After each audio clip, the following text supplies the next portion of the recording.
دوستو آج میں آپ کو بہت ہی نصیحت آموز قصہ سناتا ہوں۔ یہ قصہ ایک بادشاہ سلامت اور اس کے غریب درباری کا ہے۔ اس قصے سے ہمیں شکر اور قناعت کا وہ سبق ملتا ہے جو آج کے دور میں بہت ضروری ہے۔ تو چلیں کہانی شروع کرتے ہیں، لیکن کہانی شروع کرنے سے پہلے ہمارے اس چینل کو سبسکرائب کیجئے، لائک کیجئے، کمنٹ کیجئے اور یہ قصہ خود بھی سنیں اور اپنے بچوں کو بھی سنائیں۔ دوستو ایک بادشاہ سلامت تھا، اس کے پاس بہت بڑی حکومت تھی، خزانہ بھرا ہوا تھا، عالی شان محلات تھے، ہر طرف مال و دولت کی ریل پیل تھی، رعایا اس کی غلام تھی، سفید ہو یا کالا سب اس کے ماتحت تھے، پابند تھے، غلام تھے۔ لیکن اتنی دولت، اتنی طاقت ہونے کے باوجود بادشاہ کے چہرے پر ہمیشہ پریشانی رہتی تھی۔ وہ حشاش بشاش نظر نہیں آتا تھا۔ شام کو دربار لگتا تھا، مشاعرے ہوتے تھے، محفلیں جمتی تھی، لیکن بادشاہ کے دل میں کوئی کمی محسوس ہوتی تھی۔ بادشاہ پریشان لگتا تھا۔ ایک دن بادشاہ کے ایک خاص دوست نے پوچھا کہ بادشاہ سلامت،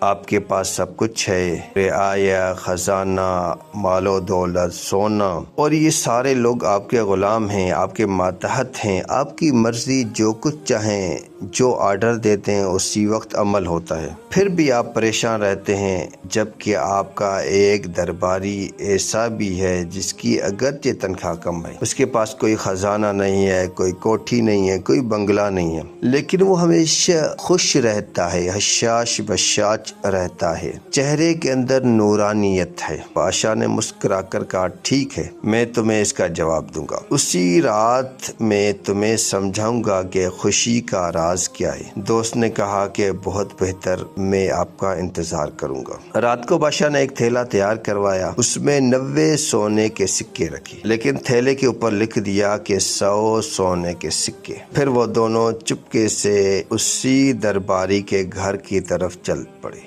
چلتے چلتے کچھ دیر میں اس درباری کے گھر کے پاس پہنچ گئے۔ وہ درباری جس کی تنخواہ کم تھی لیکن وہ ہمیشہ خوش رہتا تھا۔ اب بادشاہ سلامت نے اپنے دوست کو جو اس کے ساتھ تھا، اس کے گھر کے باہر وہ تھیلا رکھا اور دروازہ کھٹکھٹایا۔ فوراً کہیں دور جھاڑیوں میں چھپ گئے، نظارہ دیکھنے لگے۔ اب وہ دیکھنا چاہتے تھے کہ آگے کیا ہوتا ہے۔ کچھ دیر بعد درباری نکلا، رات کا ٹائم تھا۔ اس نے دیکھا کہ دروازے پر ایک تھیلا پڑا ہوا ہے۔ اٹھا کر کھولا تو اندر سونے کے سکے تھے، جبکہ اس تھیلے کے اوپر لکھا ہوا تھا کہ 100 سکے۔ درباری نے جلدی سے ان سکوں کو گننا شروع کر دیا تو وہ 90 تھے۔ درباری سوچنے لگا کہ شاید گننے میں غلطی ہو گئی ہے، دوبارہ ان سکوں کو گننا شروع کر دیا تو پھر بھی 90 تھے۔ اب درباری پریشان ہو گیا کہ یقیناً کہیں 10 سکے گر گئے ہوں گے یا کسی نے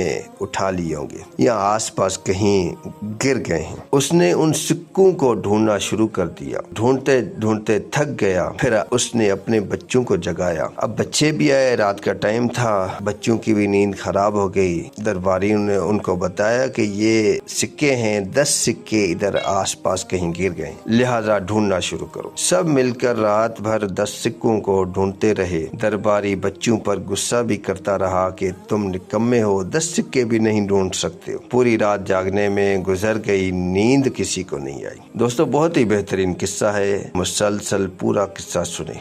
اگلے دن وہ درباری دربار میں آیا۔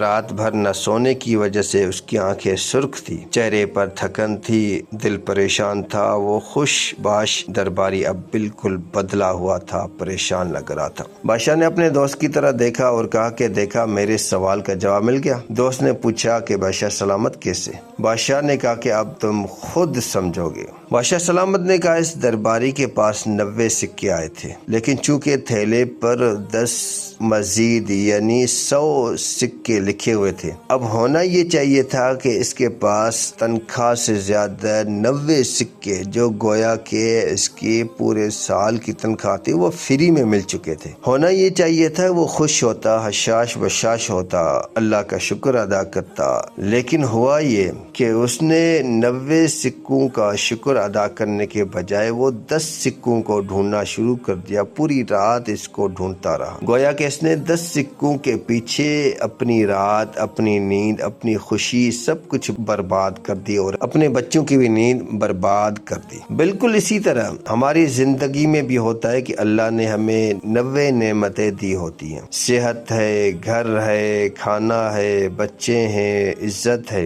لیکن ہم ان 90 نعمتوں پر شکر کرنے کے بجائے ان 10 نعمتوں کے پیچھے بھاگتے ہیں جو ہمارے پاس نہیں ہوتی۔ ہم سوچتے ہیں کہ فلاں کے پاس گاڑی ہے، میرے پاس کیوں نہیں ہے، فلاں کے پاس بنگلہ ہے، میرے پاس کیوں نہیں ہے۔ اسی سوچ میں ہم اپنی 90% نعمتوں کو بھول جاتے ہیں، پھر ہم نہ شکر ادا کر سکتے ہیں، نہ سکون پاتے ہیں، بس پریشانی اور ناشکری ہمارا مقدر بن جاتی ہے۔ دوستو، یقیناً بہترین قصہ تھا اور اس سے ہمیں نصیحت ملی۔ نصیحت ہمیں یہ ملی کہ اللہ کی وہ 90 نعمتیں جو ہمارے پاس موجود ہیں، جو ہم استعمال کرتے ہیں، لہذا ان 90 نعمتوں کو استعمال کرنے کے ساتھ ہم خوش رہیں، ان کا شکر ادا کریں، حشاش بشاش رہیں۔ لیکن جب ان 90 نعمتوں کے بجائے ہم ان 10 نعمتوں کے پیچھے اپنا سکون برباد کریں گے، نیند برباد کریں گے، جو اللہ نے میرے مقدر میں نہیں لکھی ہیں، وہ کسی اور مقدر میں لکھی ہیں،